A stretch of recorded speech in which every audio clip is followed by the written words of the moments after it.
Honestly, if you ask my opinion, winning a Supercopa at Real Madrid is not even a thing we celebrate. The day Messi was transferred to PSG, half of the Barca t-shirts were scrapped and the PSG t-shirts were on. When Ronaldo went to Juventus, half of Madrid shirts weren't. No, Please. that didn't happen.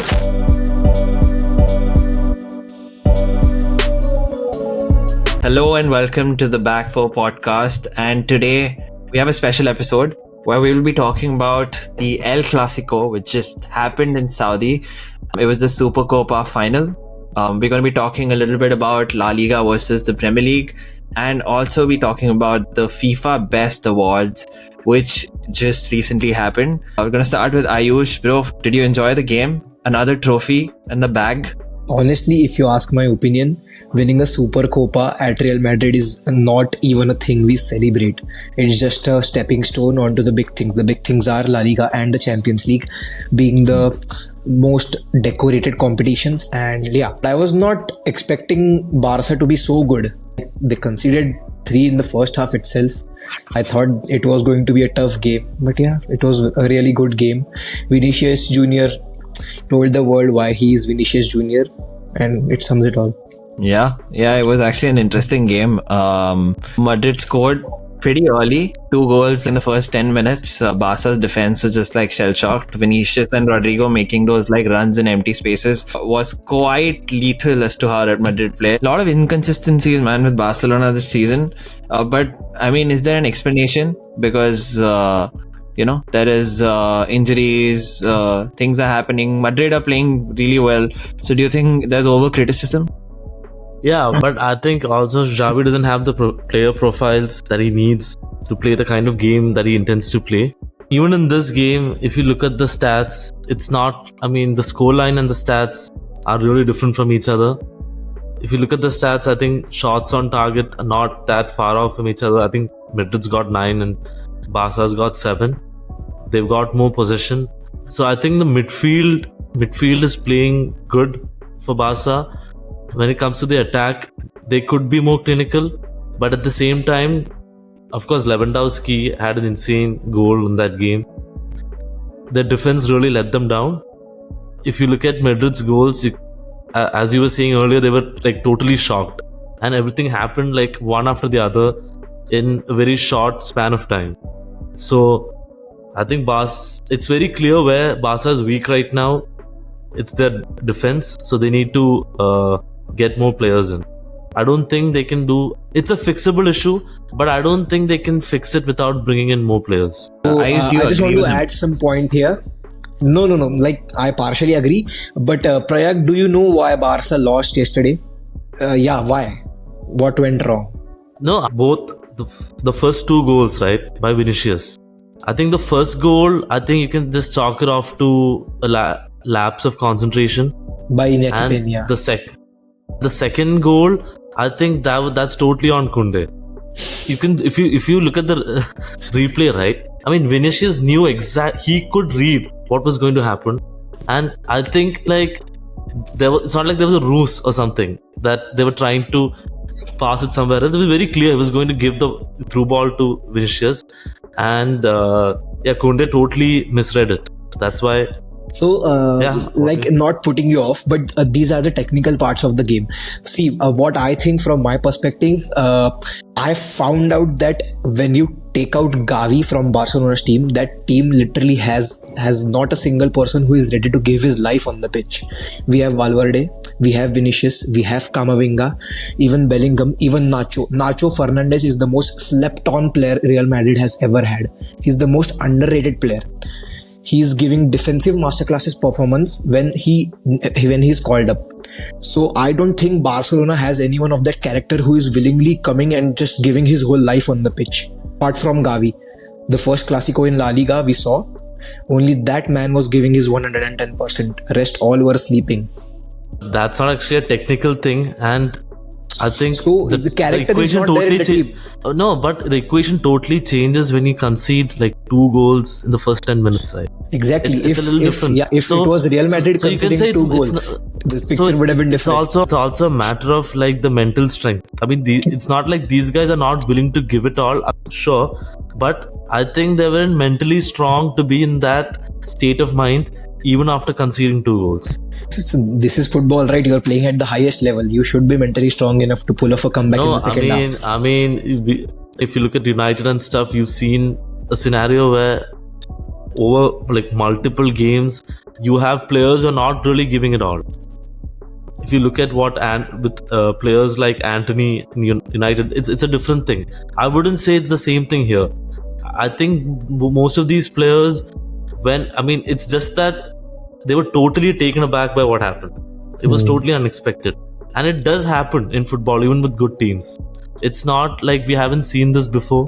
I feel like there's a difference between Real Madrid and Barcelona in the way that when it comes to recruitment, the Real Madrid hierarchy, they're all in sync with the manager right now. And I don't think Barcelona are buying the exact profile of players which Xavi wants. I know there's a lot of sidey deals. There are so many other random players coming in. I'm sure they haven't had the same level of sync as Real Madrid have. Also, when it comes to youth development, Madrid has taken over Barcelona. They're buying the best quality. The Enrique is coming in right now. No one is choosing Barcelona over Madrid at this point. So there is a little bit of parity there. I don't think Barca's transfer activities were ever good, to be honest. It always involved influence coming from one place or the other. I don't think it was ever done in a proper organizational, structural manner. And they were still always in a position to able to get players because, of course, many people want to play for Barcelona, and that sort of makes it easy for them, right? And of course, they also had the best player in the world at that time, and someone like Neymar they were able to get him because he wanted to come to Barca. So I don't think it was the achievement of whoever was handling the transfer back then. And Barcelona as an organization has been totally demolished, which culminated in Messi's departure, right? And all the financial issues that they're facing. I don't know how something like this can be fixed, but I think one thing that you can understand is that you need separate people with separate roles, and they should be confined to that. I think that Ancelotti has much less things to worry about in the organization compared to Xavi. Xavi, I think, has to deal with a lot more politics about who's going to get upset and who he's going to end up disrespecting. I think Ancelotti doesn't have to think about any of that. He can just concentrate on the game, and anytime he needs a player, other than Mbappe, I guess, he ends up getting it.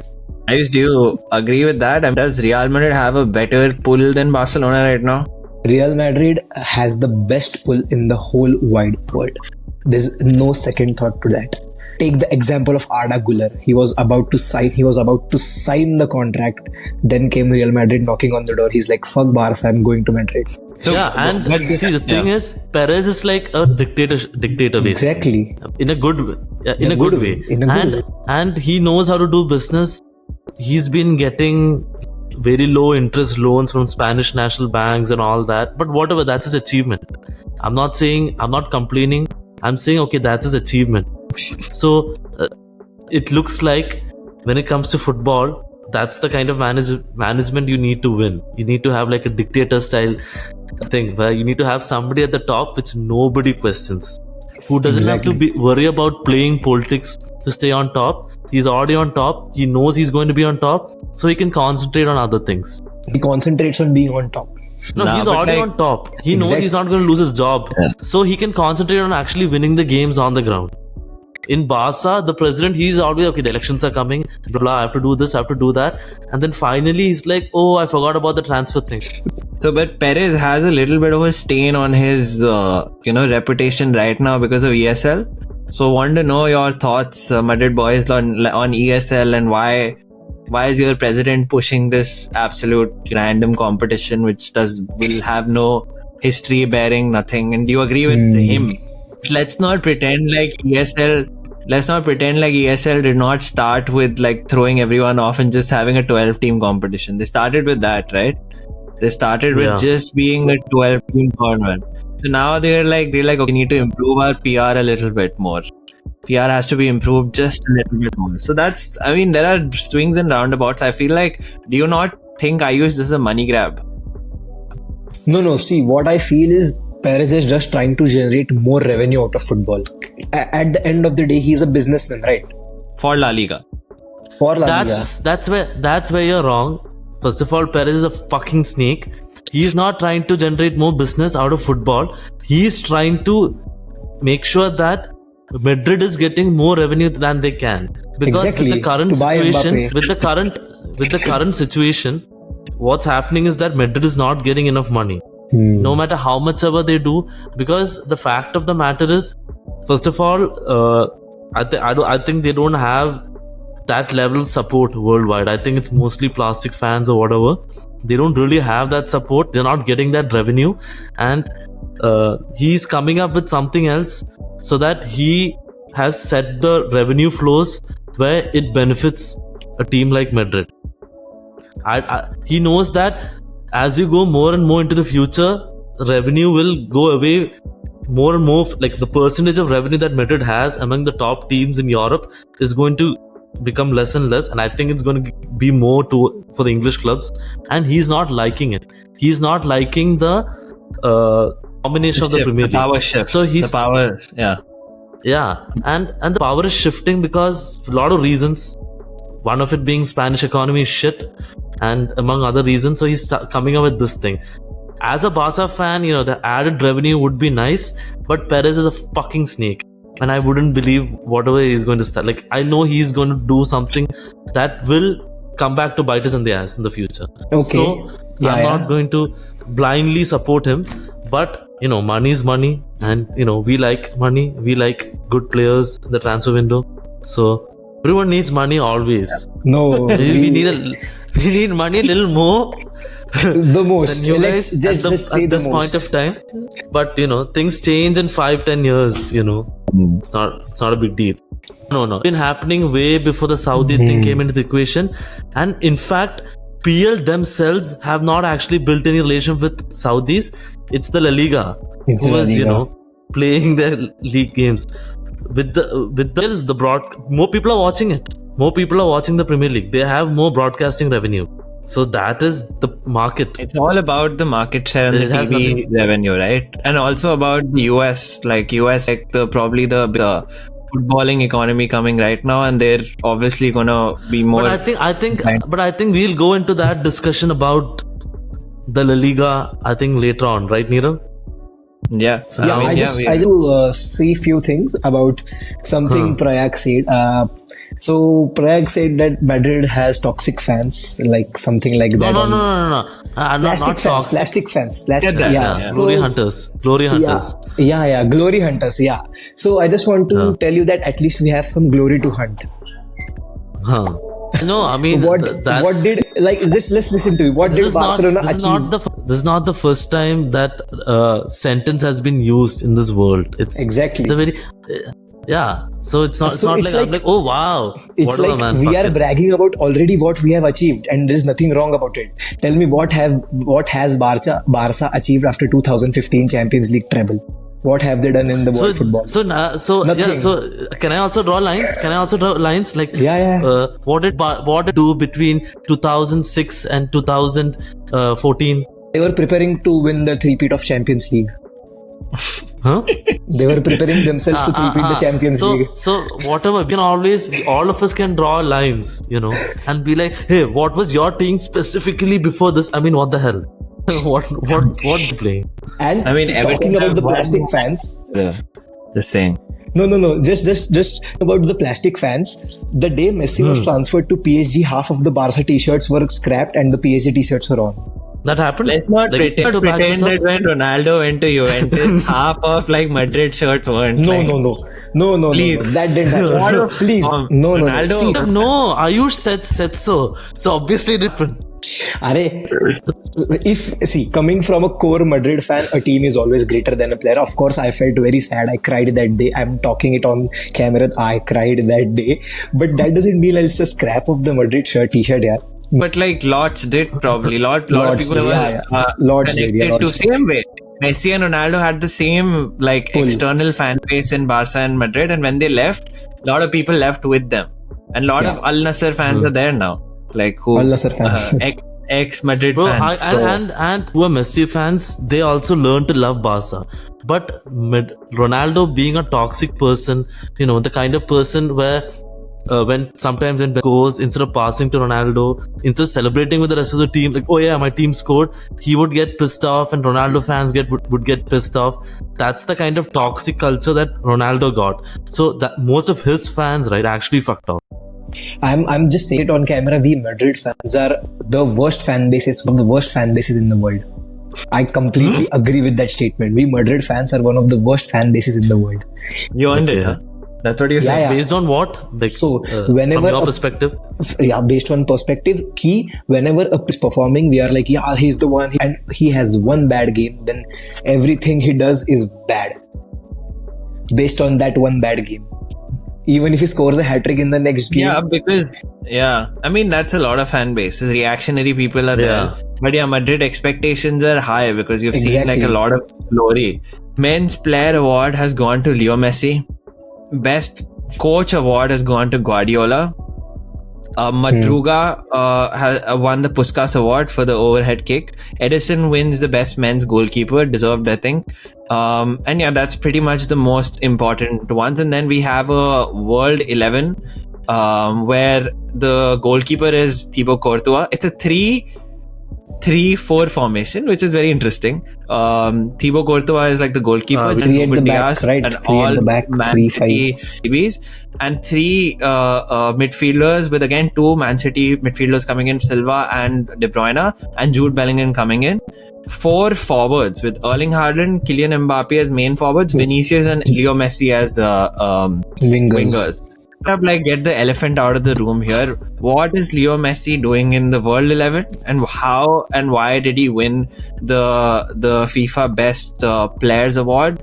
See, coming from a point where Lionel Messi was transferred to what team? Inter Miami in last season. So I don't think there's a solid base to give Lionel Messi the FIFA Best Award on the basis of the World Cup he won in 2020. So it's like, after the World Cup, I've just stopped complaining about Messi winning everything, because it's going to be Messi next year as well, and the next and the following years.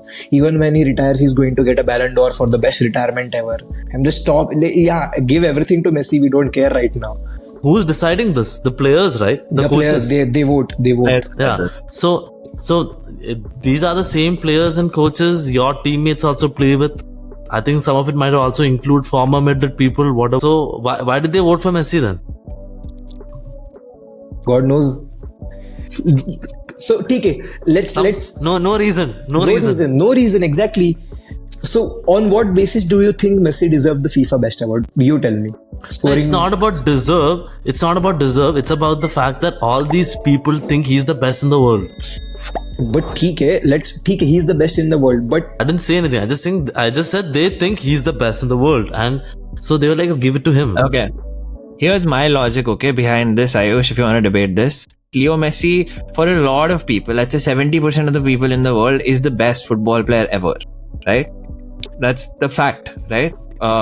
Because of the ending that he has, giving awards not giving him the best player contradicts to what FIFA has been projecting, this image of like Messi being like the messiah of football, which is what it is. Now, this is what FIFA can decide. But when you ask football players and they also agree with the same thing, that means they're respecting someone who they've never seen a player like this before.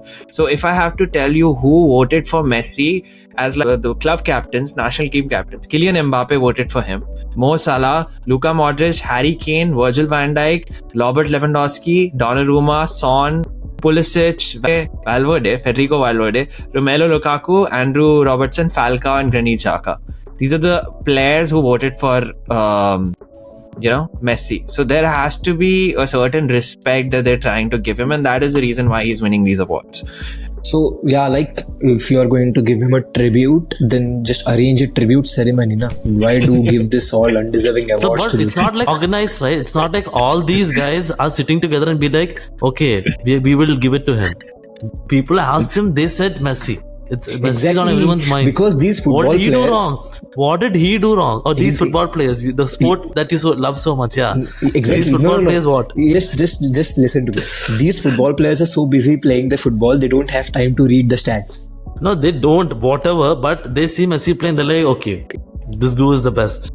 See, I just like watching him play. He's the best. see, hands down. Because he does something which nobody else can Yes, do. yes, I completely It comes down agree. to that. I completely agree. So even I don't want to debate on who's the GOAT, Messi or Ronaldo, Messi or Ronaldo. Messi is on his level, Ronaldo is on his level. Both are completely different profile players.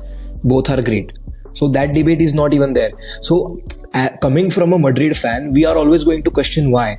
So the question you should be asking is, why does this award exist? You can ask that. You can also But ask. you can't get angry because it starts to rain. It's a natural thing. So if you ask people and they give their honest answer, you can't get angry at that, right? It's just a natural thing. People ask, he's the best, and then Madrid fans are like, ugh. Even your fucking players are voting for this guy. Who knows, if Perez was there, Perez would have also voted for him. What does FIFA benefit from promoting Messi? What does FIFA benefit from promoting Messi? We all are aware of the fact that FIFA is Messi's little bitch. We are all are agreement with the fact. No, it's just, I'll tell you why you're saying that. Because Ronaldo is actually really bad at managing his PR.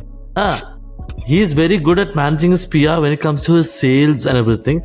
But when it comes to like his personality in front of football fans, he's always seen as a selfish person, right? Okay. By saying stupid shit, whatever. So, and Messi is always keeping his mouth shut, being humble. That's the attitude that he has, right?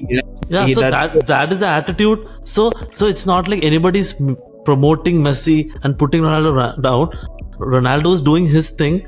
It makes it look, he looks like a douchebag sometimes. I'm the best. He keeps telling people, if he's saying it in a camera to thousands. If you have to keep on saying that you're the best, you're probably not the best. That's what he's saying.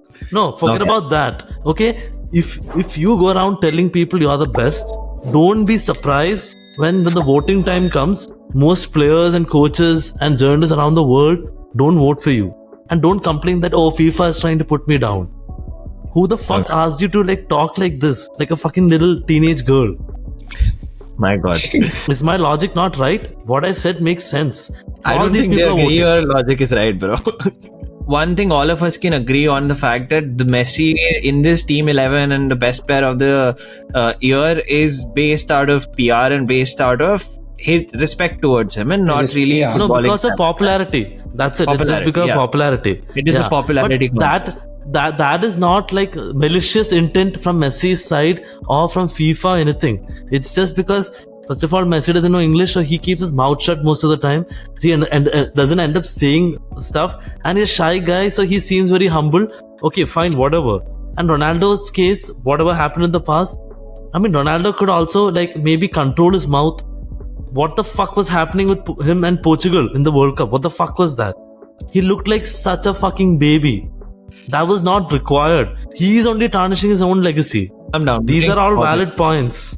Drink some water and let's drink some water and let's discuss this World 11 for like some time. Exactly.